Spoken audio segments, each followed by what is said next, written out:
Prime time news के प्रायोजक हैं पतंजलि केश कांति। बालों से कहो जुग जुग जियो। जी हाँ, इनके लिए भी राष्ट्र सर्वप्रथम था। आप देख रहे हैं प्राइम टाइम और मैं हूं आपके साथ स्वप्नेश दुबे। क्यूबा में अपनी धाक जमाने की कोशिश करने वाले, अमेरिका जैसे देश को धूल चटा देने वाले फिदेल कास्त्रो का शनिवार को निधन हो गया। 90 साल के कास्त्रो ने क्यूबा में लाल झंडे के तले राष्ट्रवाद को जिंदा रखा, क्योंकि कास्त्रो के लिए भी राष्ट्र सर्वप्रथम था। लगभग 50 साल तक क्यूबा के हक के लिए लड़ते रहे कास्त्रो। अमेरिका के 11 राष्ट्रपति बदल गए, लेकिन अद्भुत शख्सियत के धनी कास्त्रो क्यूबा के उच्च पद पर तैनात रहे। आज उनको पूरा हिंदुस्तान श्रद्धांजलि दे रहा है। राष्ट्रपति प्रणब मुखर्जी ने उन्हें भारत का दोस्त बताया, तो वहीं प्रधानमंत्री नरेंद्र मोदी ने उनके निधन पर दुख व्यक्त किया। सुदर्शन न्यूज भी कास्त्रो को नमन करता है। कास्त्रो के उच्च विचारों पर हम चर्चा करेंगे प्राइम टाइम में, लेकिन उससे पहले इस खास रिपोर्ट पर नजर।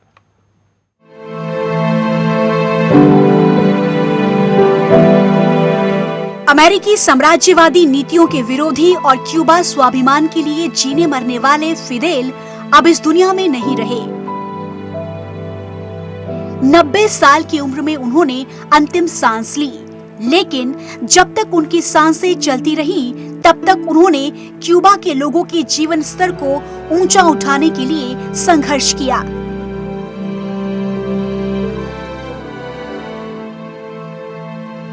इसे विडंबना ही कहेंगे कि एक अमीर परिवार में पैदा हुए कास्त्रो ने अपनी पूरी जिंदगी गरीबों और मध्यम वर्ग के विकास के लिए लगा दी।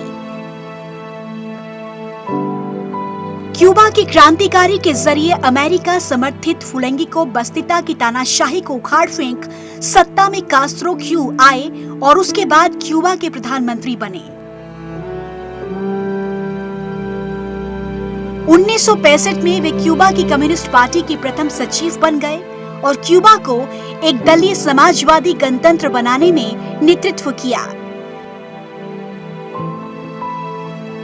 1976 में वे राज्य परिषद और मंत्री परिषद के अध्यक्ष बन गए। उन्होंने क्यूबा के सशस्त्र बलों के कमांडर इन चीफ का पद भी अपने पास ही रखा। कास्त्रो द्वारा तानाशाही की आलोचना के बावजूद उन्हें एक तानाशाह के रूप में ही चित्रित किया गया। उन्हें एक उत्साही लेकिन सीमित समर्थक मिले और उन्होंने अधिकारियों का ध्यान आकर्षित किया।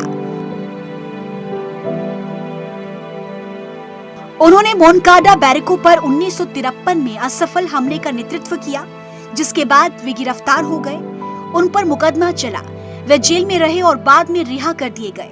2008 में उन्होंने स्वेच्छा से राष्ट्रपति का पद छोड़ दिया था, लेकिन वो क्यूबा कम्युनिस्ट पार्टी के महासचिव बने हुए थे। स्वास्थ्य ठीक ना होने की वजह से कास्त्रो ने अपने पहले उपराष्ट्रपति राहुल कास्त्रो, जो उनके छोटे भाई हैं, को 31 जुलाई 2006 के दिन अपनी जिम्मेदारियां हस्तांतरित कर दी। 1959 में कास्त्रो रेवोल्यूशन के जरिए अमेरिका सपोर्टेड फुलेंगिको बस्तिता की तानाशाही को उखाड़ फेंक सत्ता में आए थे। उसके बाद वे क्यूबा के पीएम बन गए और 1976 तक इस पोस्ट पर रहे। कास्त्रो 1976 से 2008 तक क्यूबा के प्रेसिडेंट भी रहे। 1965 में ये क्यूबा की कम्युनिस्ट पार्टी के पहले सेक्रेटरी बने। इन्हीं के एडमिनिस्ट्रेशन में Cuba one party communist state बना।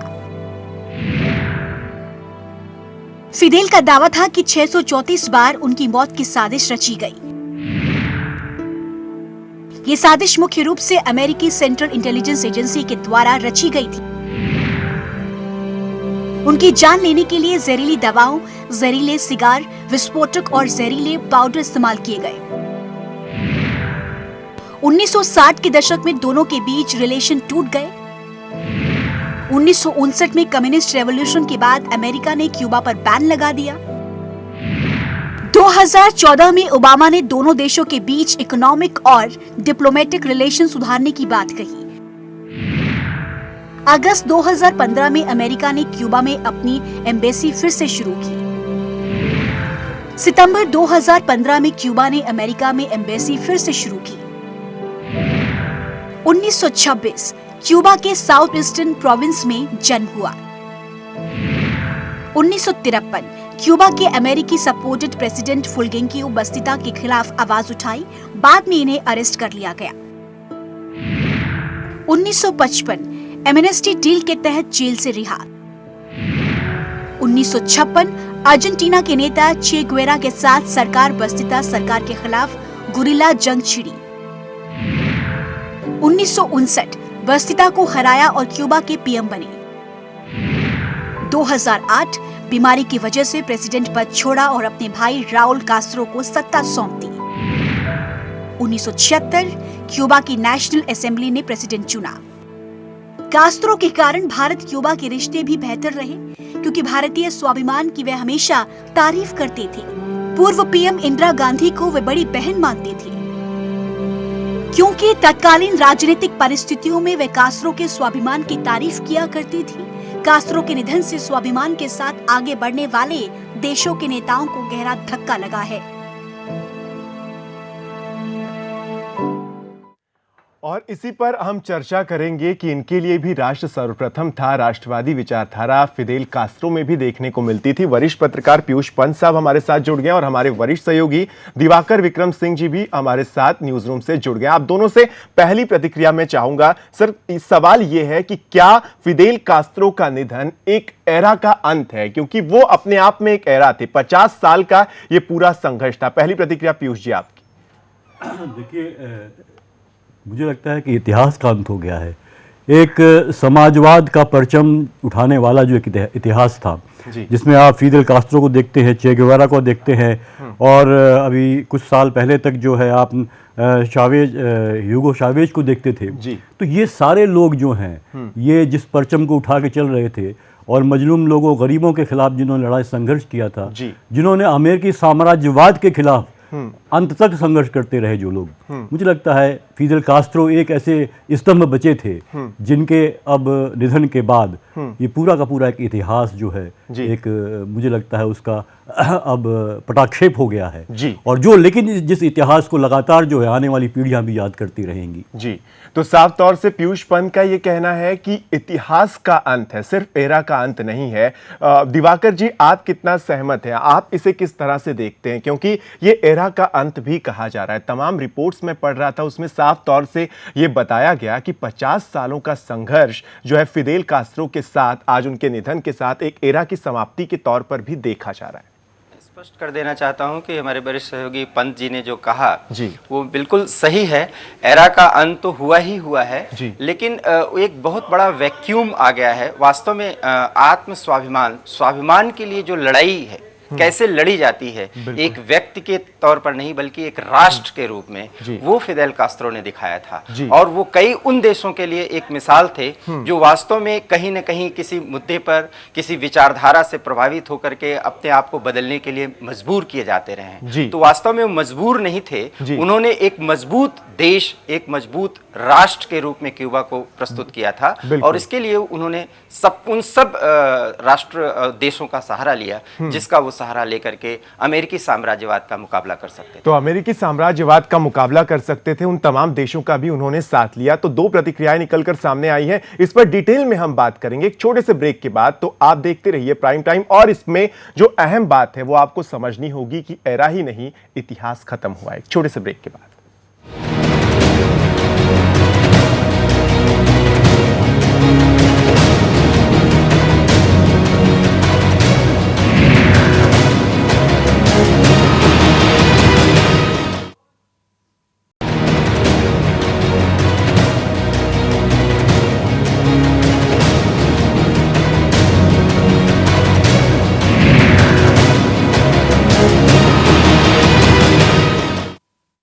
ब्रेक के बाद स्वागत है आपका। तो साफ तौर से हम बात कर रहे हैं एक एरा की, एक इतिहास की, और एक व्यक्ति के 50 साल के संघर्ष की। पीयूष जी, सोवियत संघ का जब पतन होने लगा, उसके बावजूद अपने देश में साम्यवाद की जड़ें ये जो है मजबूत बनाए रख पाए फिदेल कास्त्रो। तो ये कौन सी ऐसी शख्सियत थी जो मरकर भी अमर हो गई? क्योंकि अमेरिका से दो हाथ करने के बावजूद, और साफ तौर से तमाम लोगों से एक कहा जाता था कि खिलाफत में खड़े हो जाते थे, उसके बावजूद उन्होंने अपने देश में साम्यवाद की जड़ें मजबूत बनाए रखी। इसके पीछे की वजह आपको क्या लगती है?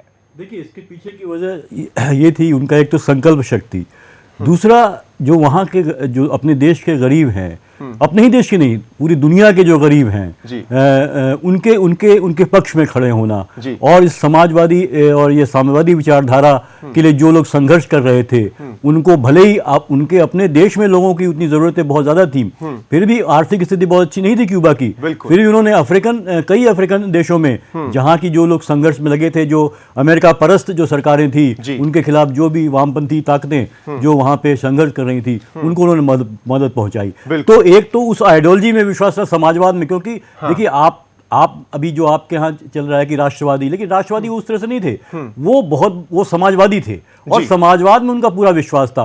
उनका कहना था कि समाजवाद या फिर मौत, या तो समाजवाद ही है, नहीं तो फिर आपको तो मरना ही होगा।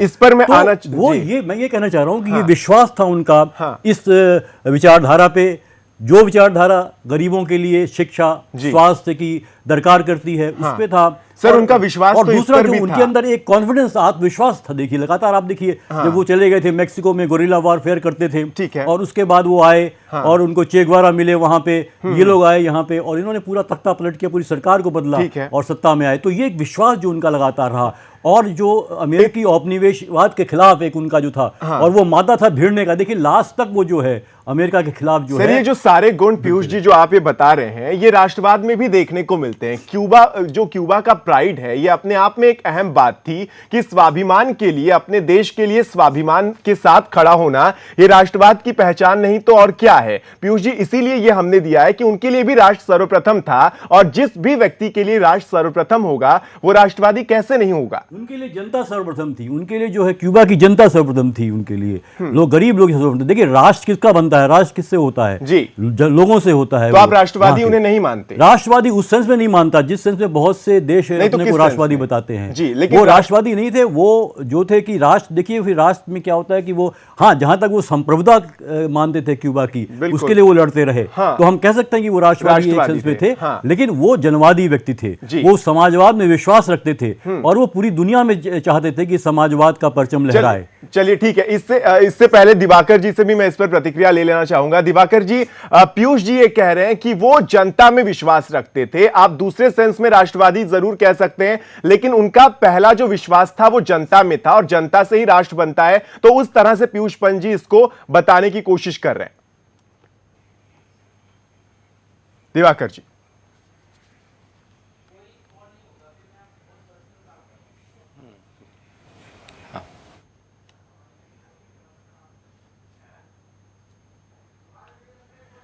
दिवाकर जी, मैं आपसे ये जानना चाह रहा था, क्योंकि पीयूष पंत जी ने ये साफ तौर से कहा, उनका कहना है कि वो जनता में ज्यादा विश्वास रखते थे, वो राष्ट्रवादी आप दूसरे सेंस में उसे जरूर समझ सकते हैं, लेकिन उनका पहला विश्वास जनता में था। मैं स्पष्ट कर देना चाहता हूं कि जन विश्वास कब होता है, वास्तव में कोई ऐसे मुद्दे होते हैं। देखिए अमेरिकी साम्राज्यवाद का जिस तरह से उन्होंने विरोध किया था, वो उस दौर में जबकि अमेरिका का वर्चस्व था, और वो वास्तव में वो कोल्ड वार का एक दौर था। ऐसे दौर में जब क्यूबा की जनता को किसी भी परेशानी से लड़ने के लिए अगर वो आह्वान करते हैं और वहां की जनता उनका साथ देती है, तो जनता को, अगर मैं मानता हूं कि मार्क्सवादी झंडे तले उन्होंने जनता को एक साथ किया, लेकिन उसके पीछे एक भावना थी कि क्यूबा के लोगों का अपना स्वाभिमान, और वो स्वाभिमान वास्तव में क्यूबा के झंडे का था, क्यूबा के प्राइड का था, और उसमें अगर जुड़ता है तो कहीं ना कहीं राष्ट्र तो सर्वप्रथम हो ही जाता है। निश्चित रूप से उसमें विचारधारा साम्यवाद की थी, ये उस पार्टी से जुड़े हुए थे, लेकिन कहीं ना कहीं जनता का, और एक दशक नहीं 5 दशक तक वो वहां के राष्ट्र के प्रतीक थे।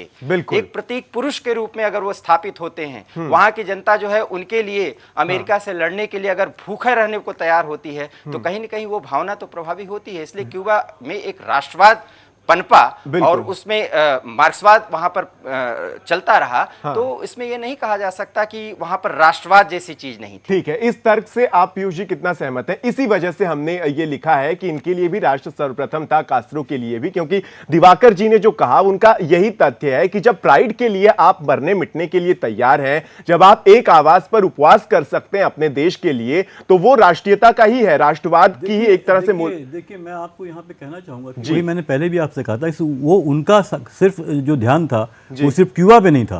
वो क्यूबा को मजबूत करना चाहते थे, वहाँ के लोगों को मजबूत करना चाहते थे, शैक्षिक रूप से और उनके सेहत को। देखिए इसीलिए उन्होंने मुफ्त की, कोई देश ऐसा नहीं मिलेगा जहाँ वो इतने समय तक जो है मुफ्त शिक्षा और मुफ्त जो है स्वास्थ्य सेवाएं प्रदान की गई हैं। और उनका जो हेल्थ का मॉडल है बहुत यूनिक है। यहाँ तक कि यूनाइटेड नेशंस ने भी उसकी तारीफ करी है कि ऐसा कहीं भी मॉडल नहीं देखा जाता है और सबको फॉलो करना चाहिए।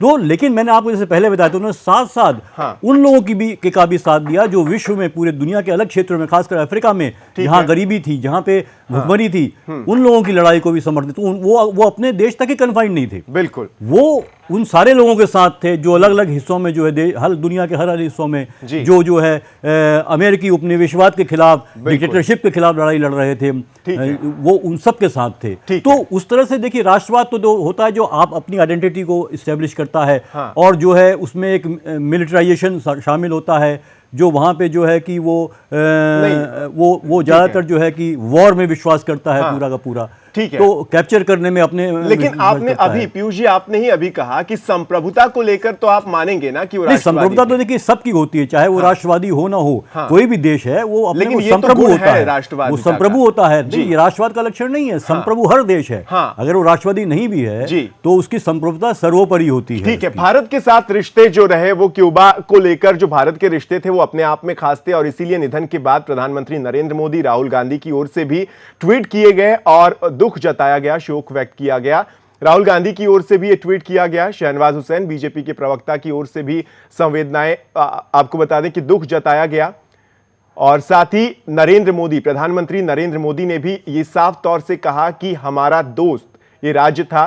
People of Cuba on sad demise of Fidel Castro के, ये साफ तौर से नरेंद्र मोदी की ओर से कहा गया था। और प्रेसिडेंट ऑफ इंडिया राष्ट्रपति प्रणब मुखर्जी की ओर से भी ट्वीट आया जिसमें हार्टफेल्ट कॉन्डोलेंसेस दिए गए कोस्त्रा को। तो साफ तौर से इस पर हमने बात की। पीयूष जी ने अपना पक्ष रखा। पीयूष जी कह रहे हैं कि वो जो था उसमें अलग विचारधारा थी, लेकिन राष्ट्रवाद का सेंस जो है वो अलग तरीके से आप संप्रभुता के एंगल से जरूर देख सकते हैं। और हमारे वरिष्ठ सहयोगी दिवाकर जी ने जो बात कही, उनका कहना था कि प्राइड जो है, अगर स्वाभिमान है तो उसमें राष्ट्रवाद का ही लक्षण है स्वाभिमान, और इसीलिए उनके अंदर राष्ट्रवाद के लक्षण नजर आते थे। लंबा संघर्ष और अंत में विजय जरूर हुआ है। बहुत बहुत शुक्रिया आप दोनों का हमारे साथ इस चर्चा में जुड़ने के लिए। फिलहाल प्राइम टाइम में इतना ही। खबरों का सिलसिला लगातार जारी है, आप देखते रहिए सुदर्शन न्यूज। जय।